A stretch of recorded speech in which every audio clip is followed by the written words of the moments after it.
नमस्कार. आपण परत एक मुद्दा घेऊन भेटत आहोत, ज्याचं नाव आहे कट ऑफ. एवढा हाय लेवलला का लागला? आता बघा, याच्यावर आपला एक 5 मिनिटाचा व्हिडिओ बनवायचा, जास्त नाही.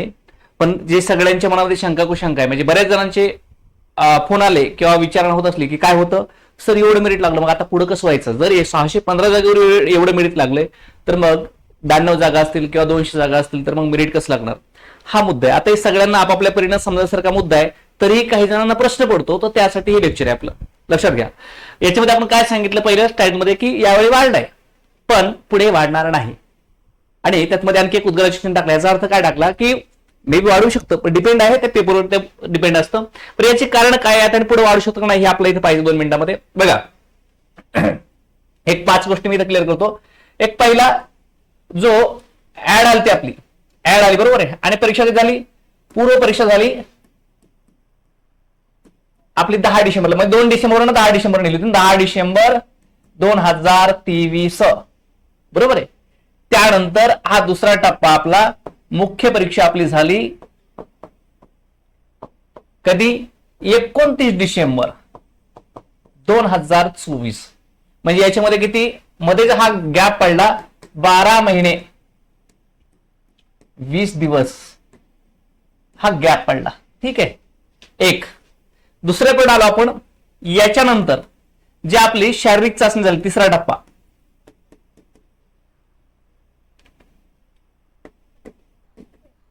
शारीरिक चाचणी.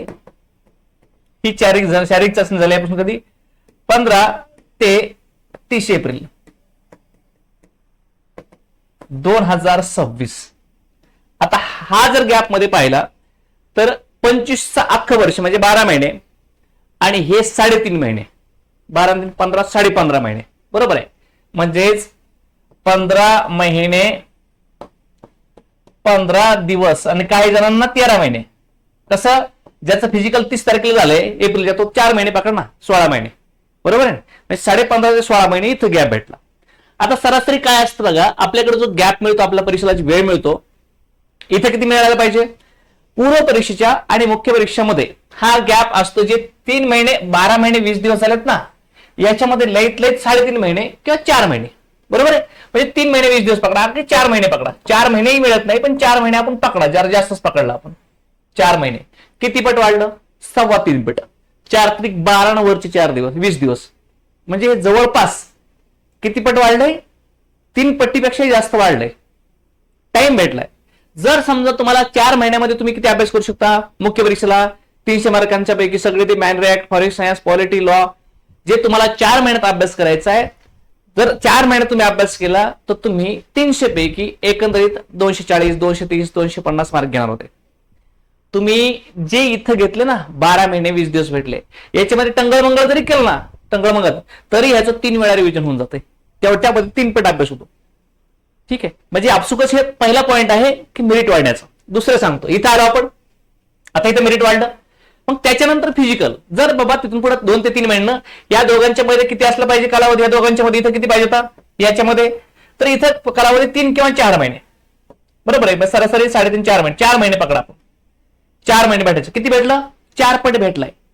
4 पट इथं टाइम भेटलाय, म्हणजे 16 महिने भेटले, बरोबर आहे. 3.5 4 महिने भेटले, 16 महिने भेटले, 4 पट भेटला. जर इथं 3 3.5 पट आणि इथं 4 4.5 पट जर तुम्हाला मध्ये गॅप भेटत असेल, मध्ये भेटला असेल, तर का नाही मेरिट वाढणार? तुम्ही इथं एखादा मला जर 100चं पैकी 100 तयारी करण्यासाठी 5-6 महिने लागत असतील, त्याच्यामध्ये एवढ्यात कव्हर होणार नसेल, तर त्या दादाचं 3दा कव्हर होऊन जाईल 100 पैकी 100 मारण्याचं. म्हणजे हा जो गॅप भेटला एकमेव कारण आहे. आणि अजून एक कारण आहे बघा. आता काय होत असतं माहिती, कधी पण एमपीएसचा फॉर्म्युला बघा, म्हणजे मी तर या 2013 पासून इथंच या क्षेत्राचे प्री मेन्स इंटर बऱ्याच गोष्टी केल्यात आणि हे सगळे अनुभव आलेत. कधीही बघा तुम्ही, ज्यावेळेस जागा जास्त असतात त्यावेळेस पेपर सोपा असतो, पेपरची काठिण्य पातळी थोडी सोपी असते तुलनात्मकरित्या, आणि ज्यावेळेस जागा कमी असतात त्यावेळेस पेपरची काठिण्य पातळी खूप जास्त असते, हाय असते. हे का असतं? आता जर मला सांगा, कमी जागा आहेत म्हणजे मुलं कमी घ्यायची, मग मुलं कमी घ्यायची म्हणजे मेरिट जास्त लागणार आहे. मग जर मेरिट जास्त लागायचं असेल, मेरिटला जास्त कव्हर मध्ये आणायचं असेल, कमी करायचं असेल, तर पेपर टप काढायचा, बरोबर आहे. म्हणजे पेपर जर सोपा काढला तर जो 50 वाला मुलगा जर पेपर सोपा काढला की 60 वर जातोय, बरोबर आहे. मग जर जागा जास्त असल्या तरी 60 वरचा चालतोय, कारण जास्त जागेमध्ये कव्हर होऊन जातो मेरिट 40 वर, बरोबर आहे. पण जर टफ पेपर काढला तर हे मेरिट 40 वर कव्हर करण्यासाठी, कारण एखादा हुशार मुलगा 50 पुढे जाऊ शकत नाही अशा लेवलचा पेपर काढतो त्याच्याकडे. जो मुलगा इकडे सहज सोप्या पेपर 60 घेऊ शकतो तो टफ पेपरमध्ये ऑटोमॅटिक 50 येतो.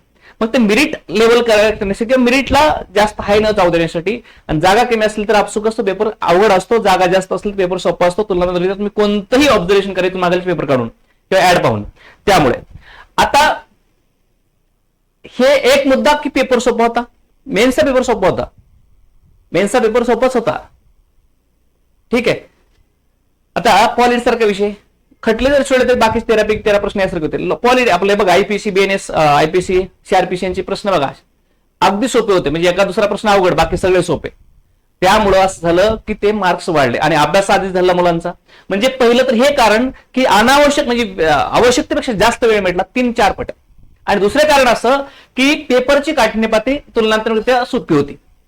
हे जे 2 मुद्दे आहेत, दोन मुद्दे, हे 2 मुद्दे एवढं मेरिट हाय लेवलला घेऊन जाण्यासाठी कारणीभूत आहेत, बाकी काहीच नाही. आता तुम्हाला एक सांगतो मी, गेल्या वेळेसचा पेपर लईच सोपा होता किंवा गेल्या वेळेस लईच कट ऑफ लागला म्हणून पुढच्या वेळेस कट ऑफ कमी येईल किंवा पेपर सोपा येईल हे काहीच ठरत नसतंय.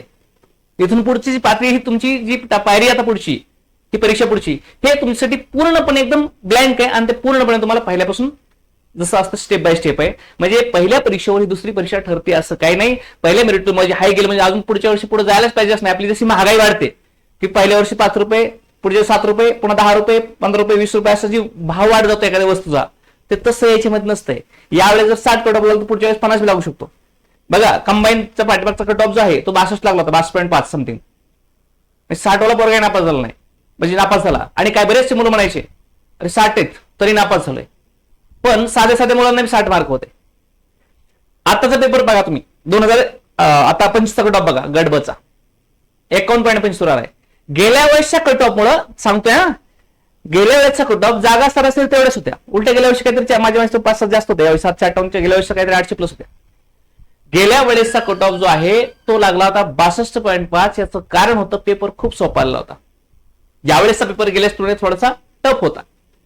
तर गेल्या वेळेस एकच कट ऑफ लागला, यावेळेस एकच लागलाय. ठीक आहे. काय झालं, कट ऑफ डायरेक्ट 11 मार्कांनी खाली आलाय, 11.5 मार्कांनी. काल आला क्राऊड तर अजून त्यापेक्षा जास्त वाढलाय, पेपरची काठिण्य पातळी. आणि ते एकमेव कारण आहे लक्षात ठेवायचं, पेपरच्या काठिण्य पातळीवर कट ऑफचं ठरतं. जर पेपर सगळ्याला सोपं जातं तुम्हाला सोपं जाणार आहे. पण हा जो हे जे वाढलंय 2023 जी आता काल निकाल लागला जी कट ऑफ वाढला, ह्याचं एकमेव कारण महत्वाचं म्हणजे काय हे, आणि दुय्यम कारण म्हणजे पेपर सोपा असणे. ठीक आहे. पेपर सोपा असल्यावर बी लगेच तात्काळ परीक्षा झाली तर एवढं काही इफेक्ट होत नाही मेरिटवर. ठीक आहे. 230 लागला असता 35 होईल. ठीक आहे. म्हणजे 220 तर 25 होऊ शकतो. पण पेपर हे सोप्यामुळे, पण हे जे सगळा टाइम भेटला याच्यामुळे 353.5 वर गेलाय. पॉइंट लक्षात ठेवायचा. ठीक आहे. आणि हे सरासरी विचार करून तुम्ही डिप्रेशन मध्ये किंवा पुढे कसं होईल अजिबात प्रश्न टाकायचा नाही मनामध्ये. पूर्णपणे झोकून द्यावं. कुणी होऊ शकतंय, कुणी होऊ शकतं, कुणी मी. मला सांगा तुम्ही पोलीस कॉन्स्टेबल झालात, बरोबर आहे, तुमच्यात धमक आहे, तुमची कॅपॅसिटी आहे. तुमच्यातले काही जण PSI झाले, धमक त्यांच्यात बी होती, तुमच्यात बी आहे. त्यांनी फक्त टाइम दिला, ते घाबरले नाहीत. तुम्ही टाइम द्या, घाबरू नका, तुमचा दिवस नक्कीच होतोय. आणि स्वतःला नेहमी असं पेटत ठेवायचं. ठीक आहे. हे लक्षात ठेवा, हाच मुद्दा आहे, दुसरं काहीच नाही. वेळ जी भरपूर वेळ मिळाला तो वेळ आणि पेपरची काठिण्य पातळी ह्या 2 गोष्टी आहेत एवढा कट ऑफ उच्च स्तरावर घेऊन जाण्यासाठीच्या.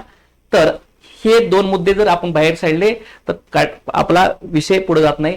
जर एवढा वेळ नसता भेटला तर हाच कट ऑफ 353.5 ऐवजी 330-35 कुठं लागला असता, म्हणजे 20 मार्कांनी आरामात खाली आला असता. ठीक आहे. तर ह्या विचार करून अभ्यास करा, लगेच घाबरून जायची आवश्यकता नाही. ठीक आहे. आपण या सेशनला इथंच थांबू, भेटू नेक्स्ट लेक्चरला. काही अडचण असेल तर दिलेल्या नंबरवर संपर्क करा, खाली डिस्क्रिप्शन बॉक्समध्ये नंबर आहे. सोबतच युट्यूब टेलिग्रामची लिंक आहे, त्याच्यावर टेलिग्राम जॉईन करा अपडेटसाठी. आणि आवश्यकता असेल कुठल्याही टेस्टरीची, कुठल्याही क्लासची आणि म्हणजे प्री मेन्स कुठल्याही बॅचेसची तर ऍप लिंक सुद्धा दिली आहे, ऍप डाउनलोड करून घ्या. आणि दुसरी गोष्ट, आपल्याकडे काही मुलं जे आहेत ते विचारत राहतात की सर गेल्या वेळेस तुमच्याकडनं किती सिलेक्ट झाले. माझ्याकडे टेस्ट सिरीज, माझ्याकडे मी 4 महिन्यानं 3 महिन्यानंतर बॅच चालू केली, ते बी काही जणांच्या मागणीस्तव. बॅचमध्ये जे काही होते काही जण सिलेक्ट झालेत. टेस्ट सिरीजला माझ्याकडे 80 मुलं होते जवळपास, त्यातले 40 प्लस जे आहेत सिलेक्शन झालेत. पण इथं कसं असतं, एक विद्यार्थी हा पूर्व परीक्षेला एकडे असतो, मुख्यला दुसरीकडे असतो. कधी कधी प्री मेन्स एका ठिकाणी असेल तर तो टेस्ट सिरीज 4 जणांची घेतली असते, कधी कधी त्यांनी फिजिकली वेगळे ठिकाणी लावलं असतं. त्यामुळं हे 5-7 ठिकाणी गेले असतं. मग प्रत्येकांना आपला विद्यार्थी असं म्हणत त्यांची जाहिरातबाजी करण्यात काही अर्थ नाहीये. त्यांचं आपण सत्कार करू, त्यांना भेटून वैयक्तिक, पण त्यांच्या नावानं मार्केटिंग होणार नाही, आपल्याकडे तर माझ्याकडनं होणार नाही.